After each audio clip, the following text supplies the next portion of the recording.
이야기는 폭풍우가 몰아치는 밤, 그랜트 저택에서 시작된다. 유산을 둘러싼 피해 전쟁은 아직 끝나지 않았다. 혼외자 이선희선은 유산 상속자로 인정받았지만 그는 여전히 외로운 싸움에 휘말려 있었다. 그의 곁에는 어머니, 마리아 머리어 로시, 그리고 그를 은근히 지켜보는 사람, 바로 이사벨라 이저벨러 그랜트였다. 겉으로는 이선을 증오한다고 말하면서도 그녀의 시선은 언제나 이선에게 머물렀다. 증오는 곧 집착이 되고 집착은 위험한 사랑으로 변해가고 있었다. 한편 소피어 그랜트는 점점 무너져가고 있었다. 그녀의 불륜이 딸에게까지 드러난 뒤 사회적 입지가 크게 흔들렸던 것이다. 그러나 그녀는 결코 포기하지 않았다. 모든 것을 되찾을 거야. 그 아이도 그 재산도 모두. 그녀 곁에는 여전히 시동생 다니엘 그랜트가 있었다. 하지만 다니엘은 이제 더 이상 소피아의 연인이라기보다 그랜트 가문을 무너뜨리려는 야심가였다. 그는 속으로 비웃으며 속삭였다. 언젠가 소피아 너마저 내가 무너뜨릴 것이다. 며칠 후 이선은 비밀리에 한 편지를 받는다. 진짜 후계자는 당신이 아니다. 편지에는 낯선 이름이 적혀 있었다. 루카스. 알렉산더 생전에 입양된 아이라는 소문만 있던 이름. 그러나 루카스는 단순한 입양아가 아니었다. 그는 알렉산더가 가장 아꼈던 아이이자 진짜로 모든 유산을 상속받을 수 있는 법적 1순위 상속자였던 것이다. 저택의 서재에서 루카스는 모습을 드러낸다. 차갑고도 오만한 미소를 지으며 말했다. 드디어 내 차례가 왔군. 이선, 넌 그저 가짜 왕일 뿐이야. 이선은 충격에 빠졌지만 곧 당당히 맞선다. 진짜든 가짜든 상관없어. 아버지가 날 인정했어. 그게 전부야. 그러나 이사벨라의 마음은 더욱 혼란스러워졌다. 그녀는 이선에게 끌리면서도 루카스에게도 알 수 없는 매혹을 느끼기 시작했던 것이다. 왜 하필 내 인생에 나타나는 남자들은 다 피로 이어진 가족인 거야? 그날 밤 비밀의 방에서 소피아와 다니엘은 또 다른 음모를 꾸민다. 다니엘은 낮은 목소리로 속삭인다. 우린 이선과 루카스 둘 다 제거해야 해. 그래야 우리의 시대가 열리지. 그러나 소피아는 그 속셈을 이미 알고 있었다. 그녀는 속으로 중얼거린다. 다니엘, 결국 넌 나까지 배신하려는 거지. 하지만 내가 먼저 널 쓰러뜨릴 거야. 폭풍 같은 갈등 속에서 이사벨라는 결국 이선의 방을 찾아간다. 떨리는 목소리로 속삭인다. 이선, 나는 널 미워해야 하는데 그런데 왜 자꾸 널 사랑하게 되는 걸까? 순간 둘 사이에 흐르는 금지된 공기. 그러나 이선은 차갑게 고개를 젓는다. 안 돼, 이사벨라. 우리는 절대 함께할 수 없어. 우리가 맺어지면 이 집안은 파멸할 거야. 하지만 이사벨라는 눈물을 흘리며 말한다. 이미 파멸은 시작됐어. 난 널 포기하지 않을 거야. 그리고 다음 날 아침 또 한 번의 사건이 벌어진다. 그랜트 저택의 정원에서 다니엘이 피를 흘린 채 쓰러져 있는 것이 발견된 것이다. 누군가 그의 등을 칼로 깊게 찔러 놓았다. 모두가 충격에 빠진 순간 루카스가 미소 지으며 나타난다. 범인을 찾고 있나? 사실 그 답은 너무나도 간단하지. 그는 서서히 시선을 옮기며 속삭인다. 칼을 쥔 건 바로 너희들 중 한 명이니까. 카메라는 멀어지며 불안한 저택을 비춘다. 내레이션은 마지막으로 이렇게 말한다. 피와 배신, 사랑과 증오가 얽힌 그랜트 가문. 그리고 이제 진짜 전쟁은 시작되려 한다. 밤이 깊어갈수록 저택의 공기는 더 무겁게 가라앉았다. 다니엘이 의문의 칼에 찔려 쓰러진 사건 이후 모두가 서로를 의심하며 경계하고 있었다. 그러나 그 혼란 속에서 더 은밀하고 치명적인 일이 벌어지고 있었다. 바로 이선과 이사벨라 이저벨러 그랜트의 관계였다. 이선은 늘 이사벨라를 밀어내려 했다. 우린 절대 함께할 수 없어. 넌 아버지의 딸이고 난 그 집안의 또 다른 피. 하지만 이사벨라는 포기하지 않았다. 그녀의 눈빛은 점점 더 집요해졌고 사랑이라는 이름으로 집착을 불태우고 있었다. 어느 날 폭풍우가 몰아치는 밤, 이사벨라는 이선의 방을 찾아간다. 젖은 머리칼에서 물방울이 떨어지며 그녀는 숨가쁘게 속삭였다. 도망치자, 이선. 이 집을 떠나서 우리 둘만의 세상으로. 이선은 두려움과 갈등 속에서 그녀를 바라본다. 그 순간 두 사람의 눈빛이 마주쳤고 금지된 감정이 폭발하듯 서로에게 끌려갔다. 그러나 그때 문 밖에서 누군가 그 장면을 지켜보고 있었다. 바로 루카스였다. 루카스는 미소 지으며 속삭인다. 재밌군. 증오하던 남자와 사랑에 빠지다니. 이사벨라, 넌 역시 우리 집안의 피를 닮았어. 타락한 피 말이야. 그는 방 안으로 들어와 이선을 도발한다. 이선, 내가 진짜 남자라면 그녀를 지켜봐. 아니면 내가 그녀를 가져가도 상관없겠지? 이사벨라는 충격과 분노로 루카스를 밀쳐내며 외친다. 넌 절대 내 마음을 얻지 못해. 난 이선만을 사랑해. 하지만 루카스는 차갑게 웃는다. 사랑? 그건 곧 파멸이야. 두고 봐. 너희 둘은 언젠가 서로를 무너뜨릴 거야. 며칠 뒤 이사벨라는 가족의 눈을 피해 이선을 몰래 만나러 간다. 고풍스러운 도서관의 불빛 아래 그녀는 그의 손을 꼭 잡으며 속삭인다. 세상이 뭐라고 해도 상관없어. 난 널 원해. 이선은 눈을 감았다 뜨며 고백한다. 나도 널 원해, 이사벨라. 하지만 우리가 함께하는 순간 그랜트 가문은 완전히 무너질 거야. 이사벨라는 눈물을 흘리며 대답한다. 이미 무너지고 있어. 우리가 손대지 않아도 이 집안은 끝장을 향해 달려가고 있어.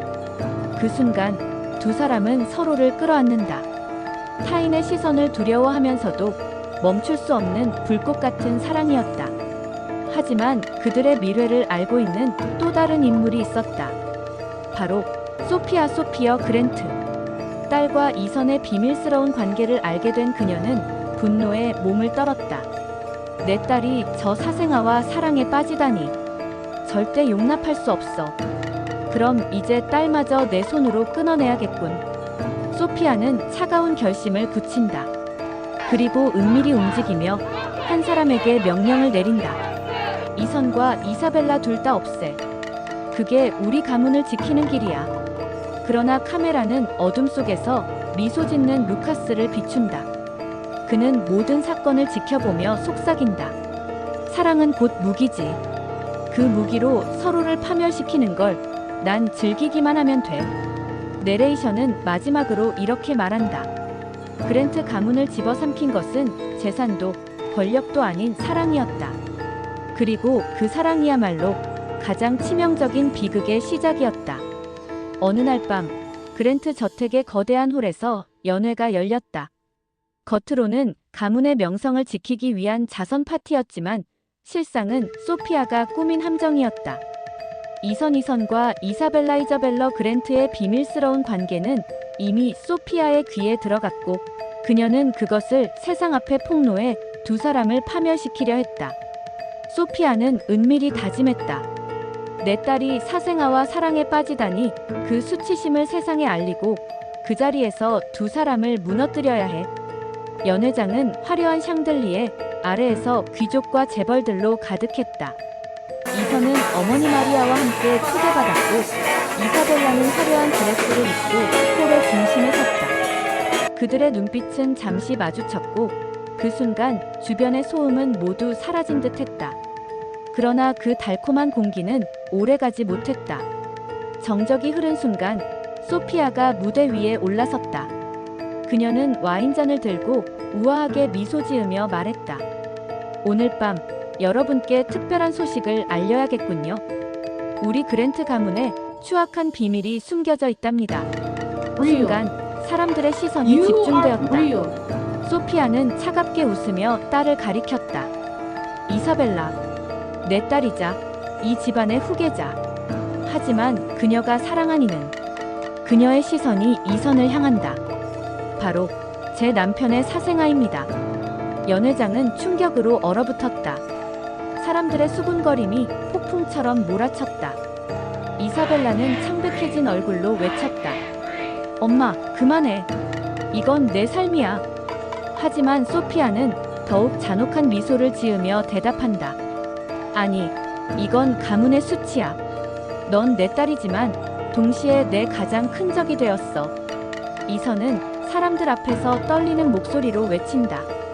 내가 누구를 사랑하든 그건 내 자유야. 아버지도 날 부끄러워하지 않으셨어. 그러나 소피아는 준비한 마지막 카드를 꺼낸다. 그녀가 손짓하자 하인들이 끌고 온 이는 다름 아닌 루카스 루커스였다. 루카스는 비웃으며 등장한다. 맞아. 난 알렉산더가 남긴 또 다른 후계자지. 그리고 난 내 연인이자 내 오빠가 될 수도 있었던 사내를. 그는 이사벨라를 향해 손을 뻗으며 속삭인다. 차지할 수도 있겠군. 사람들의 경악이 터져나왔다. 그 순간 이사벨라는 숨이 막힌 듯 쓰러졌고 이선은 이를 악물며 루카스를 밀쳐냈다. 넌 인간도 아니야. 그러나 루카스는 차갑게 웃는다. 인간이든 아니든 상관없지. 중요한 건 누가 마지막에 웃느냐야. 그날 밤 연회가 끝난 뒤 소피아는 어둠 속에서 누군가와 은밀히 만난다. 그녀는 냉정하게 명령한다. 이선과 이사벨라 둘 다 내 눈앞에서 사라지게 해. 사고처럼 보여야 해. 이 집안에 다시는 그 이름조차 남지 않게. 그녀의 목소리는 더 이상 어머니가 아닌 차가운 사형 집행관의 것이었다. 하지만 그 대화를 그림자 속에서 듣고 있던 한 사람. 바로 이사벨라였다. 그녀는 충격에 눈을 크게 뜨며 속삭인다. 엄마 결국 날 죽이려는 거야? 눈물이 얼굴을 타고 흘러내리지만 곧 그녀의 눈빛은 차갑게 굳어졌다. 그렇다면 엄마, 나도 끝까지 싸울 거야. 이사벨라는 이선의 방을 찾아가 떨리는 목소리로 말했다. 이선, 우린 이제 도망쳐야 해. 엄마가 우릴 죽이려 해. 이 집에서 하루라도 더 있으면 우린 끝장이야. 이선은 그녀의 손을 잡으며 대답한다. 좋아. 하지만 도망이 아니라 싸움이 될 수도 있어. 이제부터 우린 함께 맞서야 해. 두 사람의 손이 꽉 맞잡힌 순간 카메라는 창밖으로 번개치는 하늘을 비춘다. 내레이션은 마지막으로 이렇게 속삭인다. 가문의 명예를 지키려는 어머니, 사랑을 지키려는 연인들, 그리고 혼돈을 즐기는 또 다른 후계자. 이 싸움의 끝에는 오직 피와 배신만이 남을 것이다. 새벽, 그랜트 저택의 불빛은 아직 꺼지지 않았다. 어젯밤, 소피아 그랜트는 모든 것을 끝장내려 했지만 그 계획은 생각처럼 흘러가지 않았다. 이선과 이자벨라는 여전히 살아있었고 그들의 관계는 더 단단해졌다. 소피아는 스스로 동료를 사귀며 중얼거렸다. 좋아, 아직 기회는 있어. 이번에는 반드시 그 아이들을 내 손으로 없앨 거야. 그러나 그녀는 몰랐다. 그 순간부터 그녀의 몰락이 시작되고 있었음을. 그날 오전, 언론은 일제히 대서특필했다. 그랜트 가문의 추문, 어머니 소피아가 딸을 제거하려 했다는 증거 등장. 신문과 방송마다 소피아의 이름이 오르내렸고 그녀의 사진이 불명예스럽게 실렸다. 사교계의 여왕으로 군림하던 그녀의 위상은 단 하룻밤 만에 무너져 내렸다. 이사벨라는 기자회견장에서 차가운 목소리로 말했다. 저는 제 어머니의 딸입니다. 하지만 동시에 그녀의 희생양이었습니다. 이 집안의 모든 불행은 제 어머니가 만들어낸 것입니다. 그 순간 플래시가 번쩍였고 사람들의 시선은 분노로 가득했다. 저택으로 돌아온 소피아는 술잔을 부딪히며 절규했다. 배신자들 모두가 날 버려. 그녀의 곁에 있던 다니엘 그랜트는 이미 사라졌고 루커스조차 그녀를 조롱하며 등을 돌렸다. 이제 당신은 끝났어, 소피아. 가문을 지키려 했지만 결국 가문을 무너뜨린 건 당신 자신이었지. 그의 웃음소리에 소피아의 손이 떨렸다. 그러나 더 이상 그를 붙잡을 힘조차 남아있지 않았다. 그날 밤 이선과 이사벨라는 은밀히 다시 저택으로 돌아왔다. 그들의 목적은 단 하나, 소피아와 마지막으로 마주하기 위해서였다. 어두운 응접실에서 세 사람은 마주 앉았다. 이사벨라는 흔들림 없는 목소리로 말했다. 엄마, 이제 그만해. 더는 싸우지 마. 당신이 이 집안을 지키려 했다고 믿고 싶지만 결국 이 집안을 파괴한 건 당신이야. 소피아는 웃음을 터뜨리며 고개를 저었다. 내가? 아니, 이사벨라. 널 망가뜨린 건 바로 저 남자야. 내가 사랑해서는 안 될 그 사생아. 그녀는 이선을 손가락으로 가리키며 외쳤다. 그 아이가 내 삶을 더럽혔어. 그런데도 넌 그를 사랑한다고. 그러나 이사벨라는 단호히 대답한다. 그래, 사랑해. 이젠 엄마가 뭐라 해도 난 그와 함께 할 거야. 소피아의 얼굴은 일그러졌다. 내가 날 이렇게 짓밟는구나, 내 딸이. 그녀는 술잔을 떨어뜨리며 무너져 내렸다. 그 순간 이선이 차갑게 입을 열었다. 소피아, 당신은 끝났어. 이제 더 이상 우리를 위협할 수 없어. 당신이 지키려 했던 명예와 권력은 이미 당신 손으로 무너뜨렸으니까. 며칠 뒤 사교계에서 소피아는 완전히 추방당했다. 그녀의 재산은 법정 싸움으로 대부분 동결되었고 남은 것은 텅 빈 저택 한 채뿐이었다. 한때 모두가 부러워하던 사교계의 여왕은 이제 외로운 그림자로 전락했다. 루카스는 멀리서 그 광경을 지켜보며 웃었다. 파멸은 언제나 가장 가까운 곳에서 시작되는 법이지. 그러나 마지막 장면, 카메라는 저택의 어둠 속에서 술잔을 들고 있는 소피아를 비춘다. 그녀는 낮게 웃으며 중얼거렸다. 끝이라고 생각하지만 난 아직 살아있어. 그리고 내가 살아있는 한 누구도 행복할 수 없을 거야. 내레이션은 마지막으로 속삭인다. 사랑을 막으려 했던 어머니의 집착은 결국 스스로를 무너뜨렸다. 그러나 그녀의 몰락은 끝이 아니라 더 거대한 비극의 전주곡일 뿐이었다.